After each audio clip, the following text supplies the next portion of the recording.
Good morning students. बेटा हम अपना पहला चैप्टर कवर चुके हैं, हाइड्रोजन के बारे में हमने पूरा डिस्कस कर लिया। अब वही जनरल प्रॉपर्टी हम आज पढ़ने वाले हैं अपने नेक्स्ट चैप्टर में, जिसका नाम है एस ब्लॉक। ठीक है, जनरल सी चीज़ें तुमने थोड़ी बहुत पढ़ ली हैं पीरियोडिक टेबल के अंदर। मैं तुम्हें हाइड्रोजन के अंदर भी बता रहा था, जब हमने हाइड्रोजन स्टार्ट किया था हमने सेम चीज़ें रिवाइज की थी फिजिकल प्रॉपर्टी के अंदर। कुछ नया मिला था जब हमने पढ़ा था केमिकल प्रॉपर्टी। ठीक है, अब इसके अंदर भी सेम ही रहेगा बेटा। अगर पीरियोडिक टेबल थोड़ा ध्यान से पढ़ा हुआ है तो सिमिलर चीज़ें इसमें मिलने वाली हैं। अब जैसे पीरियोडिक टेबल के अंदर तुमने बेसिक सी चीज़ें देखी होंगी कि ये अपना क्या दिख रहा था तुम्हें पीरियोडिक टेबल। हमने इसको कैटेगराइज किया था किसमें, ब्लॉक्स में। तो total number of blocks, total number of period, ये छोटी छोटी सी बातें तुम्हें सबको पता रहनी चाहिए। तो जैसे अगर मैं सबसे पहले बात करूं टोटल नंबर ऑफ पीरियड्स की, तो अपने पास कितने पीरियड है बेटा, 7। टोटल नंबर ऑफ ब्लॉक्स की बात करूं तो ये टोटल नंबर ऑफ ब्लॉक्स तुम्हारे बन रहे हैं 1 2 3। मतलब जब हम टॉप टू बॉटम की बात कर रहे हैं तो इसको बोला जाता है ब्लॉक। टॉप टू बॉटम की अगर बात कर रहे हैं तो इसको बोला जाता है ग्रुप, और जब भी हम लेफ्ट टू राइट की बात कर रहे हैं तो इसको बोला जाता है पीरियड।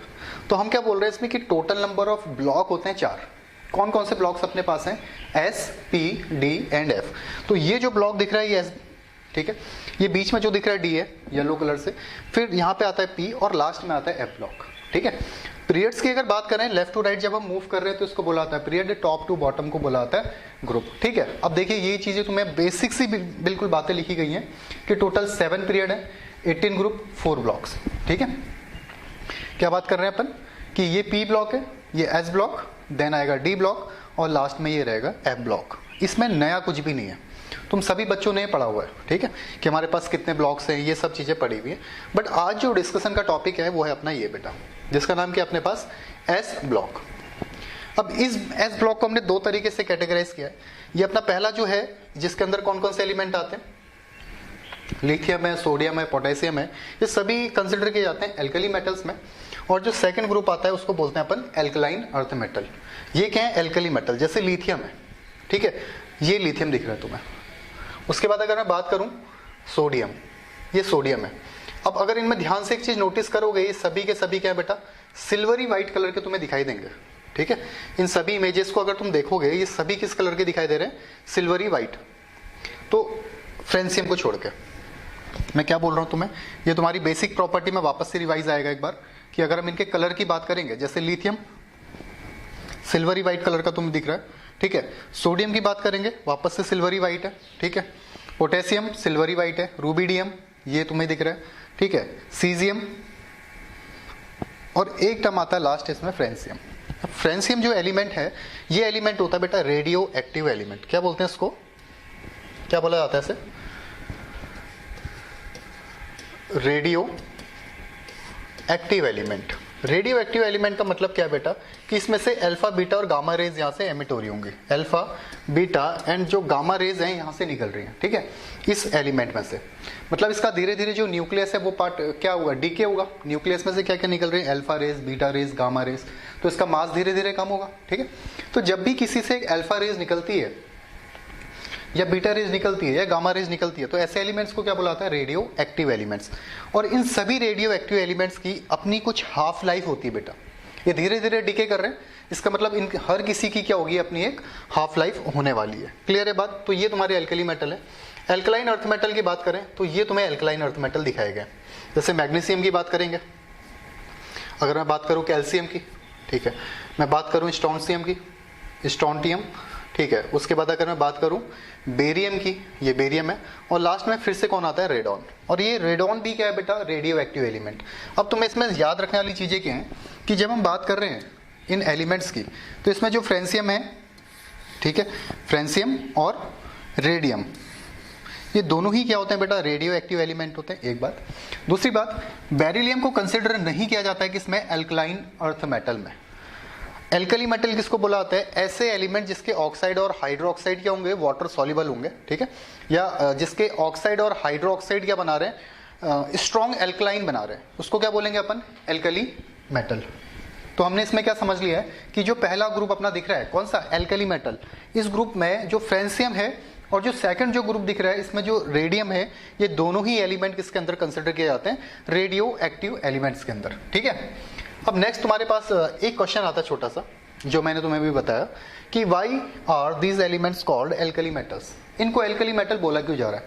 तो तुम्हें ये क्वेश्चन में लिखना है, ठीक है, ऐसे डायग्राम मत बना देना इसका, सिंपल सा क्वेश्चन लिखना और इसका आंसर जो होता है बेटा, हम क्या बोल रहे हैं, they form hydroxide on reaction with water which are strongly alkaline in nature. ये क्या बना रहे हैं कि वाटर के साथ रिएक्ट करके क्या बनाएंगे, हाइड्रोक्साइड फॉर्म करेंगे। हाइड्रोक्साइड का मतलब क्या है, इसके पीछे OH ग्रुप जाके ऐड होगा और ये क्या होते हैं, स्ट्रांगली एल्कलाइन इन नेचर होते हैं। इनका जो नेचर होता है वो क्या होता है, एल्कलाइन होता है। तो इसका आंसर ये है। यहाँ पे वीडियो को पॉज करना है और इसको प्रॉपर नोट्स में डाल लेना है। ये क्वेश्चन है और ये इसका आंसर तुम्हें दिखाया गया है, ठीक है। अब पहला टॉपिक तुम्हारा अक्रेंस ऑफ एल्कली मेटल, बिल्कुल बेसिक सी चीज है बट तुम सभी को पता होना चाहिए। जैसे हम सोडियम और पोटेशियम की बात करें तो ये क्या होते हैं, अबंडेंट रहते हैं, नेचर में मिल जाते हैं। लिथियम, रूबिडियम और सीजियम की अगर बात करें तो क्या होता है, लेस अबंडेंट, मतलब ये तो मिल जाते हैं इजीली बट इसमें थोड़ा फाउंड होने में थोड़ा टाइम लगता है, या हम बोलेंगे थोड़ा कम अपने पास ही रहते हैं। कौन सा, लिथियम है, रूबिडियम है और सीजियम है। और फ्रेंसियम की अगर बात करें तो फ्रेंसियम को अपन क्या बोलते हैं, रेडियो एक्टिव एलिमेंट्स। यही बात करी थी हमने रेडियो एक्टिव एलिमेंट्स की। अब तुमसे कभी अगर पूछ लिया कि रेडियो एक्टिव एलिमेंट्स किसको बोल रहे हैं, क्या मतलब है रेडियो एक्टिव का, तो ये है बेटा रेडियो एक्टिव एलिमेंट्स। पहले तो यहाँ पे हेडिंग डालनी है, occurrence of alkali metals. Sodium, potassium abundant है, lithium, rubidium, caesium less abundant है, एंड फ्रेंसियम क्या होता है अपना रेडियो एक्टिव एलिमेंट्स के अंदर कंसिडर किया जाता है। अब इसमें देखो एक लाइन लिखी होगी अल्फा, बीटा और गामा रेस को लेके, एमिशन ऑफ, यही बोला था, अल्फा पार्टिकल, बीटा पार्टिकल्स और gamma rays, very very important, ठीक है। ये पार्टिकल्स इससे क्या हो रहे हैं, एमिट हो रहे हैं। अल्फा पार्टिकल्स की बात करें, बीटा पार्टिकल्स की बात करें, या अपन बात करें गामा रेस की, तो यहाँ से क्या होता है, ये एमिट होते हैं। तो इसको अपन क्या बोल रहे हैं, रेडियो एक्टिव एलिमेंट्स, ठीक है। वीडियो को पॉज कर लेना, ये जो नोट्स तुम्हें जरूरत लग रही है वो नोट्स को वहाँ पे तुमने नोट डाउन कर लेना है।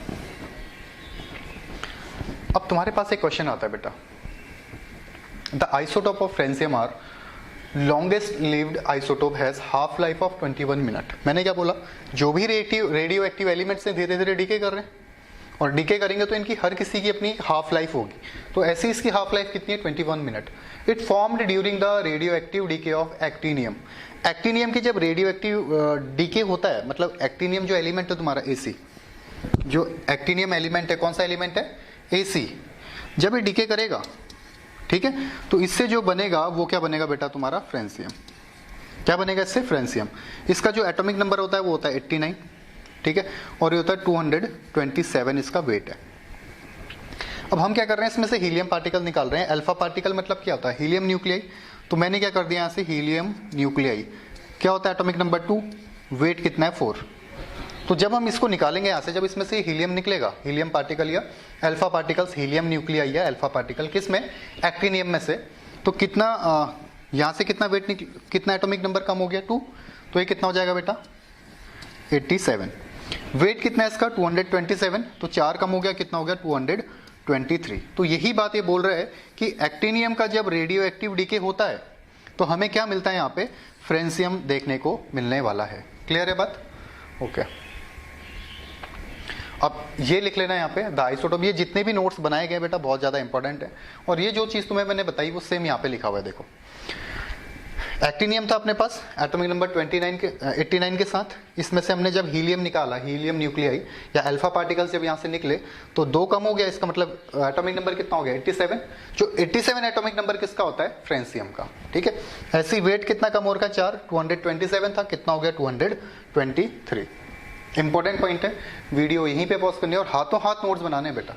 इससे पहले जो 11 महीने बिता के आ रखे हो बिल्कुल ही बिना कुछ पढ़े हुए वैसे बन के मत आ जाना वापस से 10-12 दिन के अंदर, ठीक है। तो ये है तुम्हारा क्या, रेडियो एक्टिविटी के बारे में जो बात करी। अब एक छोटा सा नोट देखो, पीरियोडिक टेबल में तुमने पढ़ा होगा, एक टर्म आता है बिल्कुल बेसिक सा, डायगोनल रिलेशनशिप, ठीक है। डायगोनल रिलेशनशिप का मतलब क्या है, जो अगर मैं जनरली बात करूं, जैसे हम एल्कली मेटल्स की बात कर रहे हैं, एल्कली मेटल्स के अंदर मैं बात कर रहा हूं, जैसे ये Li Na KRb, ये सभी एक साथ रखे गए हैं, क्यों, क्योंकि इनकी प्रॉपर्टी सिमिलर होगी। इन सभी को एक साथ रखा गया है, उसका रीजन क्या है बेटा, इनकी प्रॉपर्टी क्या है, सिमिलर है। जैसे अगर मैं बात करूं वैलेंस सेल के इलेक्ट्रॉन्स की, तो इसमें कितने इलेक्ट्रॉन है वैलेंस सेल में, 1 इलेक्ट्रॉन है, ठीक है। अब अगर इसमें देखता हूं मैं, ये सभी की प्रॉपर्टी सिमिलर है, 1 इलेक्ट्रॉन है, और अगर एक ही इलेक्ट्रॉन होगा उसको क्या करेगा, लूज करेगा, तो ऑक्सीडेशन नंबर क्या रहेगा +1। जैसे हमने हाइड्रोजन के केस में बात करी थी, ठीक है। बट इसमें ये तो सब एक जैसे हैं, इनकी प्रॉपर्टी सिमिलर है, बट कभी कभी क्या होता है या कुछ एलिमेंट्स होते हैं अपने डायगोनली भी क्या करते हैं, रिलेशनशिप शो करते हैं। जैसे लिथियम किसके साथ करता है, मैग्नीशियम के साथ। अब वो क्या है, इसमें आयनिक रेडियस हो, ठीक है, या चार्ज हो, वहां पे क्या होता है, जनरली सिमिलर प्रॉपर्टी शो करते हैं, ठीक है।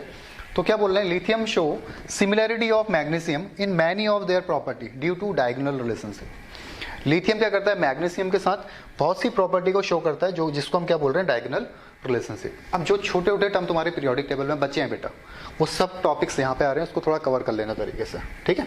ये नोट लिख लिया।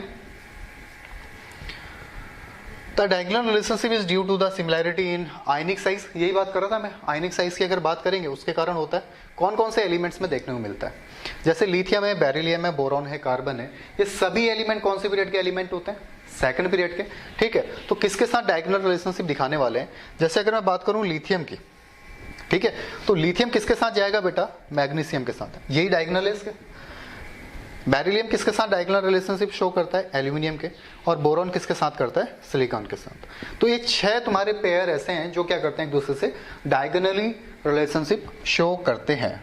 क्लियर है बात। जैसे हमने बोला लिथियम मैग्नीशियम के साथ जा रहा है, बेरिलियम की बात करेंगे तो एल्यूमिनियम के साथ, और बोरॉन की बात करेंगे तो सिलिकॉन के साथ। अब ये तुम्हारे पास एक क्वेश्चन बनेगा कि डायगोनली रिलेशनशिप जो हो रहा है, जो डायगोनली एक दूसरे से प्रॉपर्टी सिमिलर है, वो किसके बेसिस पे है, तो किसके बेसिस में बेटा, आयनिक साइज, ठीक है, किसके बेसिस पे, आयनिक साइज एंड, और आयनिक साइज या आयनिक चार्ज या रेडियस के बारे में। तो हम डायरेक्ट किसकी बात कर रहे हैं, इनकी आयनिक साइज के बारे में यहाँ पे बात कर रहे हैं। बिल्कुल छोटा सा क्वेश्चन है, इसका कोई मतलब नहीं है। How many period and groups in periodic table, तुम्हें पता ही है टोटल पीरियड और ग्रुप कितने। सेकंड क्वेश्चन आता है diagonal relationship is due to, किसके कारण है डायगोनल रिलेशनशिप, तो अभी हमने बात करी थी किसके कारण हुआ बेटा, आयनिक साइज के अंदर, ठीक है। नेक्स्ट जो तुम्हारा क्वेश्चन बनता है, lithium show diagonal relationship with, ये क्वेश्चन तुम्हारा वीके जायसवाल के अंदर भी है, वहां पे भी मिलेगा कि लिथियम डायगोनल रिलेशनशिप किसके साथ शो कर रहा है, तो किसके साथ है बेटा, मैग्नीशियम। बिल्कुल बेसिक है, बिल्कुल जर्नल चीजें तुम्हें पढ़ाई जा रही है, तो इसके प्रॉपर नोट्स तुमने बनाने हैं। Alkali metal belongs to S block, P block, D block and F block. बच्चों वाला क्वेश्चन है वापस से, इसका आंसर क्या हो गया, एस ब्लॉक। अब अगर मैं इसकी जर्नल प्रॉपर्टी की बात करूं, तो जनरल प्रॉपर्टी में पहला टर्म क्या आता है बेटा, इसका इलेक्ट्रॉनिक कॉन्फ़िगरेशन। सभी बच्चों को पता है जनरल इलेक्ट्रॉनिक कॉन्फ़िगरेशन क्या है इसका, NS1। जैसे हम लिथियम की बात करें तो क्या हो जाएगा, 2S1। सोडियम की अगर बात करें तो क्या हो जाएगा, 3S1। पोटेशियम की अगर बात करें तो हो जाएगा 4S1। तो इन सभी का जनरल इलेक्ट्रॉनिक कॉन्फ़िगरेशन क्या है, NS1। क्लियर है। अब अगर इनके वैलेंस शेल में एक ही इलेक्ट्रॉन है तो ये क्या करता है, इसको इजीली क्या कर देता है, लूज करता है। और अगर इजीली लूज करेगा तो कौन सा चार्ज आएगा बेटा, इसमें ऑक्सीडेशन नंबर +1 चार्ज आने वाला है। ओके, तो ये इसका जनरल इलेक्ट्रॉनिक कॉन्फ़िगरेशन NS1 यहाँ पे क्लियरली दिखाया गया। They contain only 1 electron in their valence shell, केवल एक इलेक्ट्रॉन कंटेन करते हैं अपने वैलेंस शेल में, ठीक है। और इसके कारण क्या होता है, अपने इलेक्ट्रॉन्स को इजीली लूज करते हैं, अपने इलेक्ट्रॉन्स को क्या करते हैं, इजीली लूज करते हैं। और इजीली लूज करने से क्या होगा, स्टेबल हो जाएंगे बेटा। जैसे अगर सोडियम की बात करूं मैं, तो सोडियम के वैलेंस शेल में कितने इलेक्ट्रॉन है, एक। कैसे, सोडियम का इलेक्ट्रॉनिक कॉन्फ़िगरेशन है 281। जैसे इसको इजीली यहां से लूज करेगा तो स्टेबल हो जाएगा 2,8, ठीक है। और मैं तुम्हें भी बताया था अगर एक इलेक्ट्रॉन लूज करेगा तो कौन सा चार्ज आएगा, +1। और +1 को क्या बोला जाता है, मोनोवैलेंट। क्या बोला जाता है, मोनोवैलेंट। अगर यही इसने 2 इलेक्ट्रॉन लूज करे होते तो इसको क्या बोलते बेटा अपन, डाईवैलेंट। ये टर्म समझ आ गया। Hence they readily lose electrons, ठीक है। They are not found in free state, ये फ्री स्टेट में नहीं मिलते हैं। अब ये बड़ा अच्छा क्वेश्चन है, फ्री स्टेट में क्यों नहीं मिलते हैं, क्योंकि अगर अकेला एलिमेंट रहेगा क्या वो स्टेबल होगा, कभी भी स्टेबल नहीं होगा। क्योंकि वैलेंस शेल उसका क्या है, एक इलेक्ट्रॉन पड़ा हुआ है, तो उसको चाहिए कि वो दूसरे के साथ या तो इलेक्ट्रॉन शेयर करे, ठीक है, या दूसरे को इलेक्ट्रॉन ट्रांसफर करे, किसके लिए, स्टेबिलिटी के लिए। तो अकेले ये फ्री स्टेट में नहीं मिलने वाला है। दूसरी बात क्या है, बहुत ज्यादा रिएक्टिव होते हैं ये एलिमेंट्स, क्या है, बहुत ज्यादा रिएक्टिव है। रिएक्टिविटी सीरीज के अंदर भी तुमने देखा होगा, ये क्या होते हैं, बहुत ज्यादा रिएक्टिव होते हैं, इसलिए भी फ्री स्टेट में फाउंड नहीं होते हैं। अब पहला क्वेश्चन है, why alkali metal are not found in free state. वापस से बोर्ड के लिए काफी इंपॉर्टेंट है, तो लिख लेना। आंसर अगर हम बात करें, due to their high reactivity. Valence shell में केवल एक इलेक्ट्रॉन है, आसानी से उसको लूज करेगा, इसका मतलब क्या होता है, हाईली रिएक्टिव एलिमेंट होता है। ये है जैसे तुम्हारे पास लिथियम, ये इलेक्ट्रॉनिक कॉन्फ़िगरेशन सभी को पता है। लिथियम का हम बोलेंगे हीलियम 2s1, सोडियम का 3s1, पोटेशियम का 4s1, मतलब सिमिलैरिटी है इन सभी में। जनरल इलेक्ट्रॉनिक कॉन्फ़िगरेशन क्या बन गया इनका, ns1। सेकंड प्रॉपर्टी आती है डेंसिटी, वेरी वेरी इंपॉर्टेंट। इसको एक बार देख लो, इसको देख लो बेटा एक बार, ठीक है। अगर हम टॉप टू बॉटम जाएंगे, पहले तो डेंसिटी की अगर बात करूं, डेंसिटी का फॉर्मूला क्या होता है बेटा? अगर मैं डेंसिटी की बात कर रहा हूं, डेंसिटी का फॉर्मूला क्या है? Mass by volume, mass by volume. मतलब अगर वॉल्यूम बढ़ता है किसी का तो डेंसिटी क्या हो रही है, कम हो रही है। अगर किसी का वॉल्यूम इंक्रीज होगा, इसका मतलब उसकी जो डेंसिटी है वो क्या हो रही है, डिक्रीज हो रही है। तो ध्यान से देखो, टॉप टू बॉटम जब हम जाते हैं, जैसे हमने बोला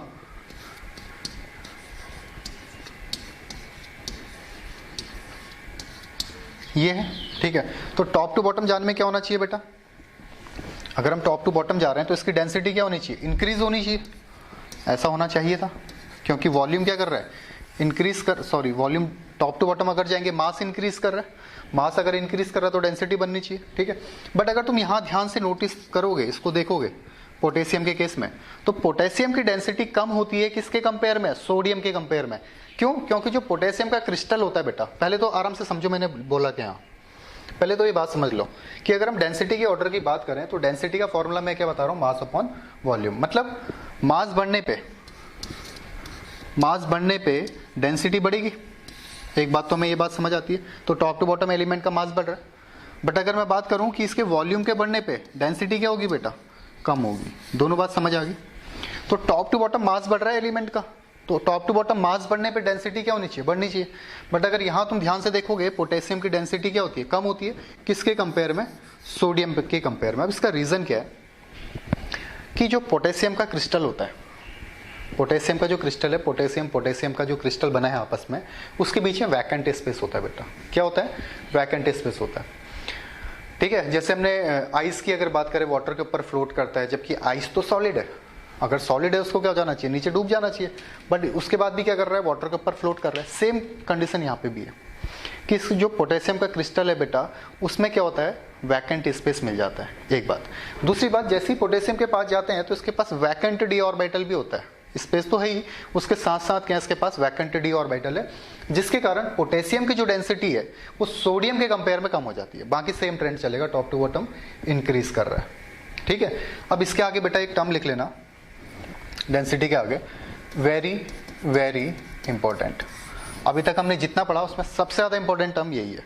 ये चीजें तुम याद रखो या ना रखो कोई फर्क नहीं पड़ता, ना भी रखोगे तो भी चलेगा, बट ये बहुत ज्यादा इंपॉर्टेंट है, ये सभी को पता रहना चाहिए, ठीक है। कि अगर हम डेंसिटी की बात करें, टॉप टू बॉटम क्या हो रही है, increase except sodium and potassium.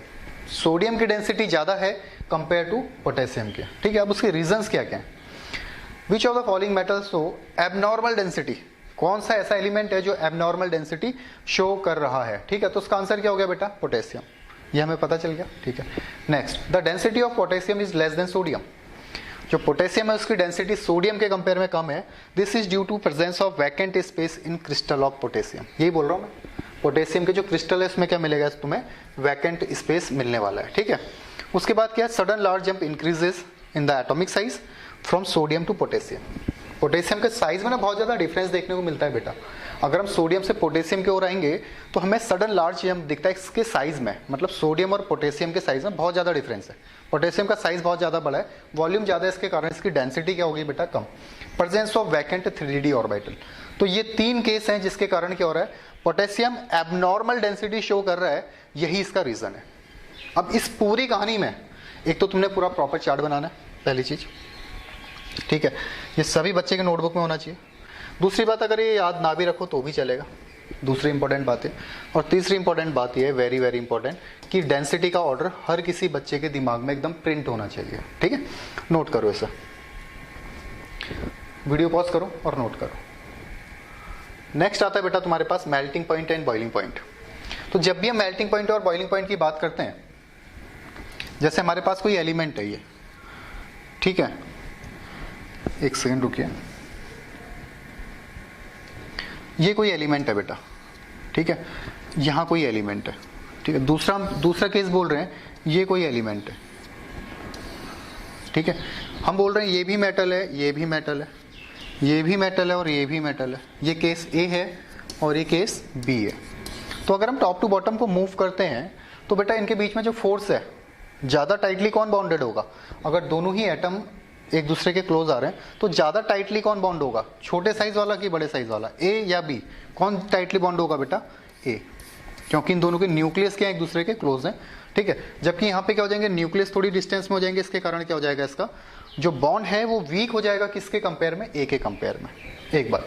दूसरी बात, हमें पता है कि जब भी हम लिथियम से सोडियम में जा रहे हैं, सोडियम से पोटेशियम में जा रहे हैं, से रूबिडियम से सीजियम में जा रहे हैं, तो टॉप टू बॉटम अपना क्या हो रहा है बेटा? अपना मतलब इन एलिमेंट्स का जो साइज है, इनका जो साइज है वो क्या कर रहा है? कंटिन्यूसली इंक्रीज कर रहा है। अगर इंक्रीज करेगा तो इनका जो बॉन्ड बनेगा, ये मेटल है तो मेटल मेटल में कौन सा बॉन्ड बनता है? मेटेलिक बॉन्ड जो बनेगा वो उसकी स्ट्रेंथ कम होती जाएगी। जब भी हम लिथियम से टॉप टू बॉटम मूव करेंगे तो सबके सब क्या है? मेटल है। क्यों? क्योंकि इलेक्ट्रॉन लूज कर रहे हैं। तो इनकी जो बॉन्ड स्ट्रेंथ होती है बेटा वो धीरे धीरे क्या होती है? वीक होती है। और इस स्ट्रेंथ के कारण क्या होगा कि इसका जो मेल्टिंग पॉइंट है और इसका जो बॉइलिंग पॉइंट है वो क्या होगा? Continuously top to bottom decrease करने वाला है। ठीक है, तो ये ट्रेंड है तुम्हारा मेल्टिंग पॉइंट का। ठीक है, मेल्टिंग पॉइंट में कुछ भी नहीं करना है, तुम्हें सिंपल सी बात पता है कि टॉप टू बॉटम अगर जा रहा है तो ये क्या करेगा? डिक्रीज करेगा। क्यों? क्योंकि इसमें टॉप टू बॉटम एलिमेंट का साइज बड़ा हो रहा है, और अगर साइज बड़ा हो रहा है इसका मतलब इसका जो मेटेलिक बॉन्ड की स्ट्रेंथ है वो धीरे धीरे कम हो जाएगी। यही बात करी थी हमने बॉन्ड्स में। ठीक है, तो नोट करो इसे।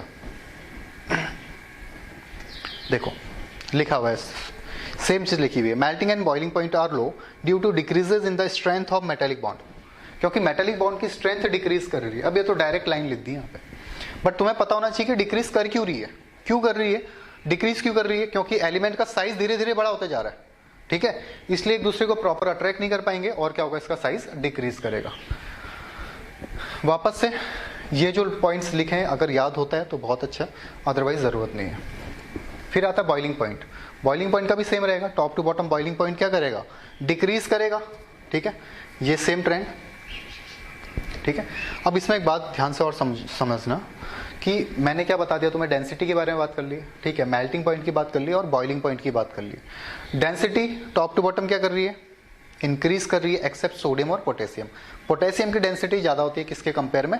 सोडियम की डेंसिटी ज्यादा होती है कंपेयर टू पोटेशियम के। दूसरी बात मैं अगर बात करूं मेल्टिंग पॉइंट और बॉइलिंग पॉइंट, दो के दो टॉप टू बॉटम क्या करते हैं बेटा?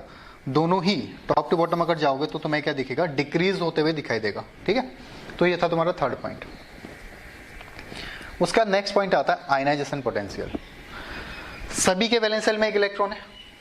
ठीक है, तो ये चाहेंगे कि इलेक्ट्रॉन इजीली लूज हो जाए, खुद से चाह रहे हैं। तो अगर हम हल्की सी भी एनर्जी देंगे, जैसे तुम्हारे साथ होता है, तुमने बोला कि सुबह टाइम पे उठेंगे और पढ़ाई करने लग जाएंगे, 4 बजे उठ जाएंगे, और अगर उस टाइम पे किसी ने भी अगर बोल दिया, किसी भी फैमिली के मेंबर ने, रात में तो तुमने बोल दिया कि टाइम पे उठ जाएंगे, बट तुम अंदर से नहीं चाह रहे उठना।